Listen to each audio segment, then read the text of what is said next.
নমস্কার, আপনারা দেখছেন খবরের বিবর্তন। খবরের বিবর্তনে আপনাদের সবাইকে জানাই স্বাগত। পশ্চিমবঙ্গের আদিবাসী সমাজের উন্নয়নমূলক কাজের খতিয়ান তুলে ধরতে রাষ্ট্রপতি দ্রৌপদী মুর্মুর সঙ্গে সাক্ষাতের জন্য ফের আবেদন জানালো তৃণমূল কংগ্রেস। ইতিমধ্যে দুবার আবেদন খারিজ হওয়ার পর তৃতীয়বারের মতো রাষ্ট্রপতির কাছে সময় চেয়ে চিঠি পাঠানো হয়েছে, দলীয় সূত্রে জানা গিয়েছে। সোমবার পাঠানো এই চিঠিতে 24শে মার্চ থেকে 2 এপ্রিলের মধ্যে রাষ্ট্রপতির সঙ্গে সাক্ষাতের জন্য নির্দিষ্ট সময় চাওয়া হয়েছে। এর আগে একই উদ্দেশ্যে দুবার রাষ্ট্রপতি ভবনে আবেদন জানানো হলেও সময়ের অভাবে কারণ দেখিয়ে সেই আবেদনগুলি খারিজ করা হয়। এই সাক্ষাতের মূল উদ্দেশ্য রাজ্যের আদিবাসী উন্নয়ন সংক্রান্ত বিভিন্ন প্রকল্প ও উদ্যোগের বিস্তারিত রিপোর্ট রাষ্ট্রপতির কাছে তুলে ধরা। এই দায়িত্ব দিয়েছিলেন মুখ্যমন্ত্রী মমতা বন্দ্যোপাধ্যায় নিজে। তার নির্দেশেই তৃণমূলের পক্ষ থেকে সাংসদ ডেরেক ওব্রায়েন ও সুদীপ বন্দ্যোপাধ্যায় সহ একটি প্রতিনিধি দল রাষ্ট্রপতির সঙ্গে সাক্ষাতের উদ্যোগ নেয়। প্রথমবার 9 মার্চ রাষ্ট্রপতির কাছে চিঠি পাঠানো হয়। সেখানে 12 থেকে 15 জনের একটি প্রতিনিধি দলের সাক্ষাতের অনুরোধ জানানো হয়েছিল, কিন্তু 11 মার্চ সেই আবেদন খারিজ হয়ে যায়। এরপর একই দিনে পুনরায় আবেদন জানানো হলেও দ্বিতীয়বারও তা নাকচ করে দেওয়া হয়।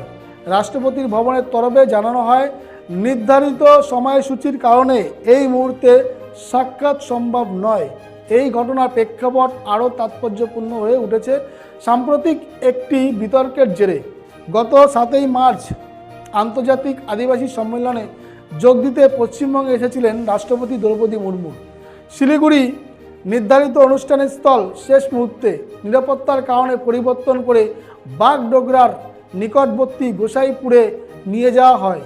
এই পরিবর্তন নিয়ে অসন্তোষ প্রকাশ করেন রাষ্ট্রপতি।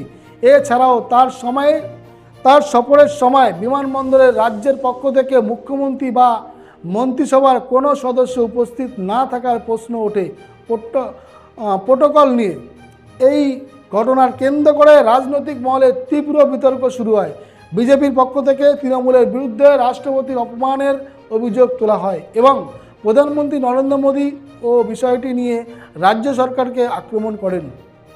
অন্যদিকে মুখ্যমন্ত্রী মমতা বন্দ্যোপাধ্যায় সমস্ত অভিযোগ অস্বীকার করে দাবি করেন কোনো প্রোটোকল ভাঙা হয়নি, বরং তিনি অভিযোগ করেন রাজনৈতিক উদ্দেশ্য প্রণোদিতভাবে বিষয়টিকে বড় করে দেখা হচ্ছে।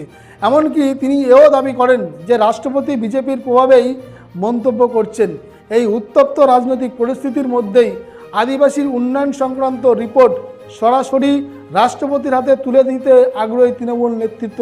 এখন দেখার তৃতীয়বারের এই আবেদন সাড়া দেন কিনা রাষ্ট্রপতি দ্রৌপদী মুর্মুর। দেখুন, আজ এই পর্যন্ত। ভালো থাকবেন, সুস্থ থাকবেন। নমস্কার।